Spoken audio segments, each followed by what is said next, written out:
آپ دیکھ رہے ہیں ایون مشاعرہ میڈیا پر۔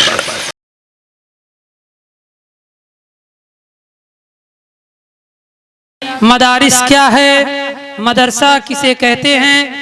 بقول شاعر کہ ہر دم برس رہے ہیں انوار مدرسوں میں، ہر دم برس رہے ہیں انوار مدرسوں میں، آ کر تو دیکھیے نا ایک بار مدرسوں میں، ہر پل محبتوں کا اظہار مدرسوں میں، ہر پل محبتوں کا اظہار مدرسوں میں، گفتار مدرسوں میں، کردار مدرسوں میں، آزادیوں کے نعرے ہم نے عطا کیے تھے، آزادیوں کے نعرے ہم نے عطا کیے تھے، گفتار مدرسوں میں، کردار مدرسوں میں، آزادیوں کے نعرے ہم نے عطا کیے تھے، ہیں مادر وطن کے معمار مدرسوں میں۔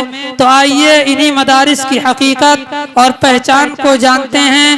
زنیرہ ابو شہمہ موضع رفی پور متعلمہ درجہ پنجم کی زبانی، میں انہیں آواز دوں گا کہ وہ آئیں اور تقریر پیش کریں۔ نحمدہ ونصلی علی رسولہ الکریم، اما بعد فاعوذ باللہ من الشیطان الرجیم، بسم اللہ الرحمن الرحیم۔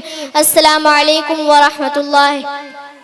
ہاتھ کٹتے رہے پر مشعلے تابندہ رہی، ہاتھ کٹتے رہے پر مشعلے تابندہ رہی، رسم جو تم سے چلی باعث تقلید بنی، شب کے صفا خداؤں کو خبر ہو کہ نہ ہو، شب کے صفا خداؤں کو خبر ہو کہ نہ ہو، جو کرن قتل ہوئی شعلہ خورشید بنی۔ احباب ذی قدر، مدارس کی تاریخ کا آغاز اسی دن ہو گیا تھا جس دن رب کائنات نے وعلم آدم الاسماء کلہا کے ساتھ سب سے پہلے مدرسے کا افتتاح عرش معلیٰ پر کیا۔ پھر انسان زمین پر آیا تو مدرسہ ساتھ لے کر آیا، وقت گزرتا رہا، درس مدرسہ قائم رہا، حتیٰ کہ وادی مکہ میں قصر نبوت کی تکمیل کا وقت آ گیا، مدرسہ عروج پر پہنچ گیا۔ کائنات کے سردار کو سب سے پہلا سبق غار حرا میں پڑھایا گیا۔ آپ باہر تشریف لائے تو انما بعثت معلماً کا اعلان فرما دیا۔ جب وادی یثرب میں پہنچے تو سب سے پہلے ایک دینی ادارے کا صفہ کے نام سے آغاز کیا۔ صحابہ کا وہ مبارک دور آ گیا جسے مدارس کے سنہری دور کہا جاتا ہے۔ ہر طرف مدارس ہی مدارس قائم ہو گئے، کہیں جامعہ عبداللہ بن مسعود، کہیں جامعہ عبداللہ بن عباس، کہیں جامعہ زید بن ثابت، کہیں جامعہ عائشۃ البنین والبنات، کہیں جامعہ عبداللہ بن عمر کہ جس کا سلیبس نصاب ہی یہی تھا۔ جمیع العلم فی القرآن لیکن تقاصر عنہ اصحاب الرجال۔ سامعین ذی وقار، تاریخ کے سنہرے اوراق شاہد ہیں، صحابہ کے دور میں ہی مدارس نے ایسے سماجی، سیاسی، معاشی اور دفاعی ماہرین تیار کیے، ایسے طبیب و حکمران اور قاضی تیار کیے، ایسے ورکر اور کارکن تیار ہوئے کہ چشم فلک نے نہ ان سے بہتر سائنسدان دیکھے تھے، نہ طبیب و حکمران دیکھے تھے، نہ تاجر و مزدور دیکھے تھے، نہ سپاہی اور جرنل دیکھے تھے، کہ جن کی ثقافت کے سامنے دنیا کی تمام ثقافتیں دم توڑ گئی۔ یہی مدارس کے علماء اور فضلاء ہی تھے جو حد کے میدان میں گئے تو اپنی انفرادیت دکھائی، جب تاریخ کا رخ کیا تو اپنی فرتی ثابت کی، جب سیاست کے میدان میں